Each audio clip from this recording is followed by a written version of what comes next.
Yo, what's poppin' everyone? You got your coach of the Chim Chargers here today for our Week 7 battle of the WBE. We are currently 5-1 right now and looking to bounce back from last week, of course. And we're up against my boy John, aka Pokemen, coach of the New Orleans Pelippers, who I think is 4-2 right now. So he's doing pretty well for sure, and props to him for that. Good friend of mine, and he's bringing a team of Roserade, Mamoswine, Terrakion, Mega Latios, Escavalier, and an Incineroar. So pretty cool team overall. And we have our squad from the Teambuilder from yesterday, so feel free to check that out if you want to know all the sets that I'm bringing. Always a link in the description. So at a first glance of his team, he's bringing some really nice offense, I think, for his team. But I think he didn't bring, so he didn't opt to bring Sylveon or Exploud. So I'm kind of sad that I don't get to show off my soundproof Abomasnow that I brought here. But I think Scarf Abomasnow can still put in work because it's faster than Roserade and Mamoswine. Provided he doesn't have choice scarfs on either of those, and maybe Terrakion as well if it's not a choice scarf, but it could be. Like, he's brought Scarf Terrakion a bunch, and seeing the Incineroar leads me to believe that he could actually be choice scarf Incineroar, because all the Incineroars that I've tested with or tested against, for when practicing for this matchup was choice scarf, so or were choice scarf. So I think that Incineroar is likely going to be choice scarfed for outrunning Cobalion and Lati.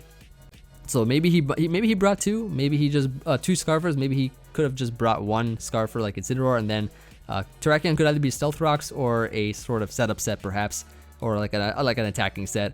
I think Mamoswine is also very likely to have rocks. I think he's going to be an Earth Plate set because he likes to bring Earth Plate on Mamoswine from what I've seen in his builders. And I guess Lati can either be Mega Latios or it can be the Dragonium Z Latios, like regular Latios with holding a Z Crystal. So I think either of those can be threatening, but it's looking more like Mega Latios just by the structure of his team that he has here. And Escavalier likely going to be AV with Pursuit, so I got to make sure my own Latias does not get Pursuit trapped by that Pokemon. So I think in terms of lead matchups here, I felt that he was going to lead with Roserade because I've led Suicune many times, and I feel like because his potential leads are going to be either Roserade, maybe Mamoswine for rocks, Terrakion if it has rocks or something, or Incineroar. And because I've had a tendency of sometimes leading with Suicune and protecting to scout, I think that Roserade kind of makes sense as a lead. So I decided here to lead with my Abomasnow.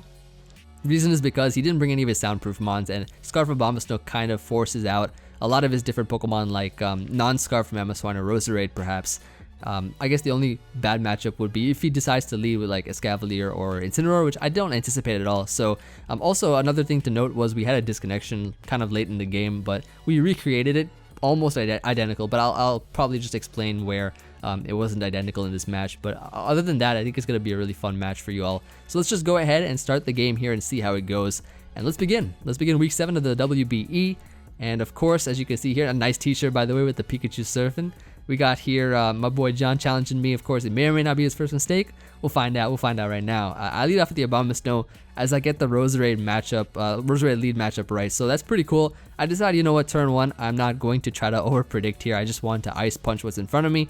As I am a choice card for Abomasnow, you don't see that too often. So I decided here to just to go for the Ice Punch as he brings in Incineroar, which is kind of the obvious play. So I want to get a feel of how he's playing right now. Haven't played him in a good minute, so I felt like I could just switch out here into my Suicune just because I know he's going to go for the U-turn anyways, but Suicune's still a good option for me as he just goes for the U-turn here. So I'm thinking to myself, I'm like, okay, this thing probably going to be that choice scarf Incineroar like I expected here. So I'm going to get some leftovers back as he goes for the U-turn back into Roserade, and I'm going to just switch out here into my Muck for, of course, the reason to pursue trap, the pursuit of happiness here. You already know he's going to go for the T-Spikes though, and so that's pretty cool. I guess he has T-Spikes on Roserade, but my Muck can absorb that, I think, later on, and I do have Defog on Lati, so I'm not too worried about that. So he switches out here, able to anticipate that, go right for the Pursuit, so that's awesome. Brings back in his Incineroar, which will intimidate me, of course, and because I'm so confident that he has Choice Scarf and I want that thing gone for my other Pokemon to outrun it, I decide here to stay in. I take a lot of damage from that Flare Blitz, but I'm able to recover it with my Aya Papa Berry and my Gluttony ability, so I'm going to go for the knockoff. As you can see, he does have that Choice Scarf. Here I kind of mistimed some of my plays. I thought he was going to go for the U-turn on this turn, so I actually stay in and go for the break, expecting him to maybe U-turn out into something like Terrakion, which can take a knockoff and get a +1 justified boost, or even perhaps take a poison jab as well, resist that. But I'm going to go into my Lottie here, as he does go for the U-turn this turn. So I guess those two moves were kind of miscalculated, but it's nothing that really kind of ruins it for me or anything. So I can really like kind of bounce back from this situation. So I'm actually going to go back into my Muck to absorb the T-Spikes. Super useful, because then after he knocks me out, I'll be able to go into my Clefable to capitalize on that turn. And he's going to be Mega Evolving, so he does reveal that he is Mega Latios. So I guess he brought that in on Lottie, just on my Latias, to try to win a speed tie, I guess. I'm not sure, because I am max speed. This Ice Beam takes me out. It took me out in just one shot the first time we played before the disconnection, so I just stayed in to make it the same as before. And yeah, so yeah, he probably got a good roll on that. So I brought in my Clefable here as he switches out into Incineroar from his Lottie, because of course Lottie does not want to stay in on Clefable.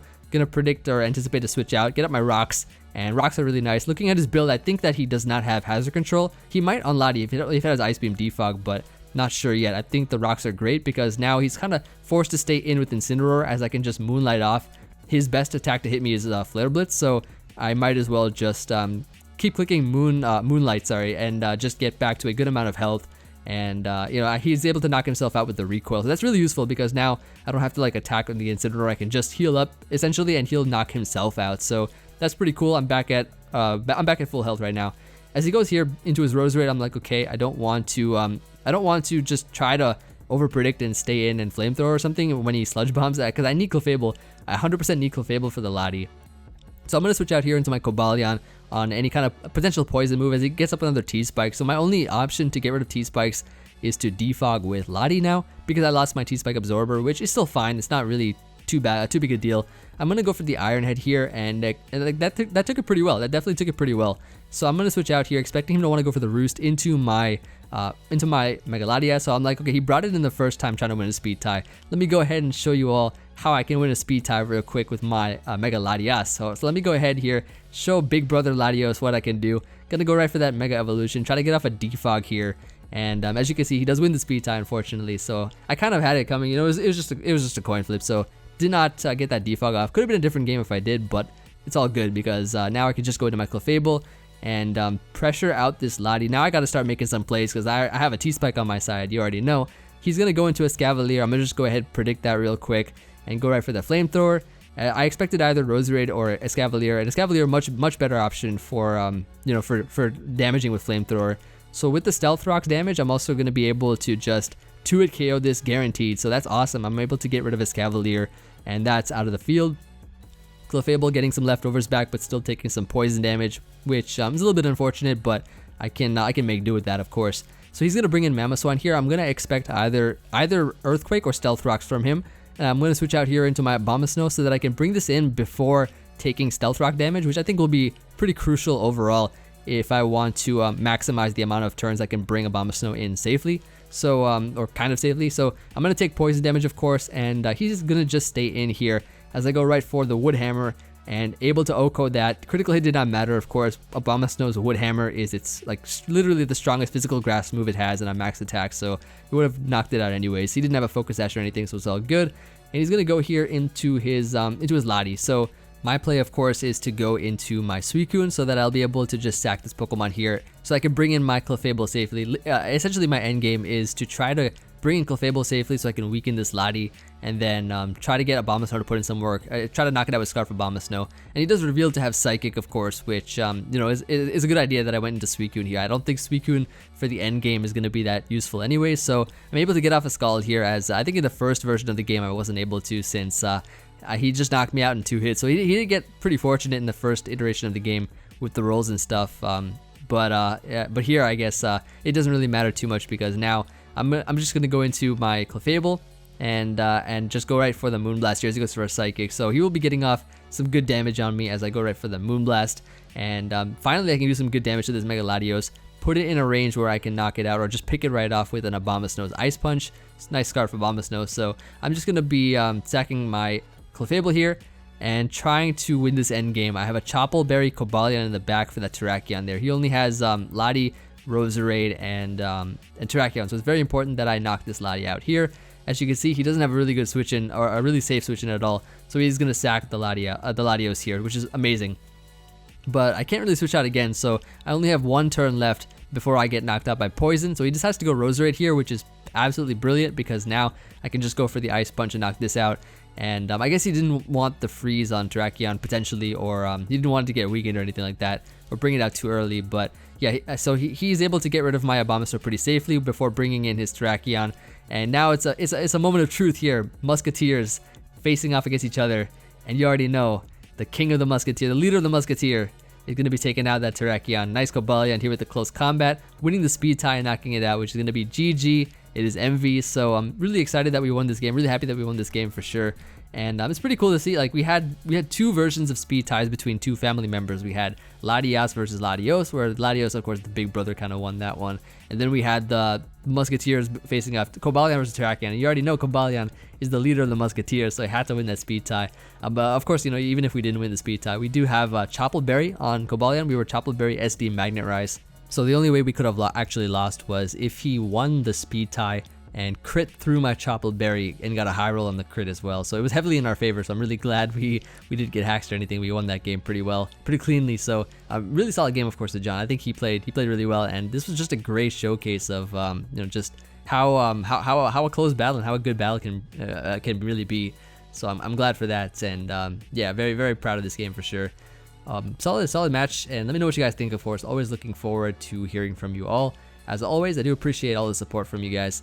Feel free to check out my opponent as well. He should be getting up his game at around, I think, the same time as me, so should be pretty fun to watch from his perspective. And yeah, that's gonna be it. So also another thing to announce is gonna be that I have the nice APA Little Cup League, which is starting, I think, the draft stream tomorrow. So it's gonna be really soon, really soon. So we're gonna be playing a lot of fun people in that league. Another draft league, of course, that is gonna be going alongside, kind of overlapping with a little bit of WBEs. So you'll have like I guess like 2 matches going up each week and stuff with WBE and then AP. I've never been in 2 draft leagues at the same time, at the exact same time when it's like uploading stuff. I think the APA uploads will probably be like on every Sundays, and then you know, WBE on like Saturdays and Fridays and stuff. So it should be a fun league. I don't know if I'll do a team builder for that league, but I definitely like it's gonna be Wi-Fi battles with Little Cup baby mons, so it's gonna be some fun. It's gonna be hype. You already know. I'm gonna get my draft analysis up. Probably Sunday, so like tomorrow. And I think the draft stream is also tomorrow too at like 3 p.m. So I might tweet something about that, perhaps. We'll see. But yeah, other than that, you have some stuff to look forward to. And yeah, thank you all for watching. I'll see you all on the next video. Goodbye, friends.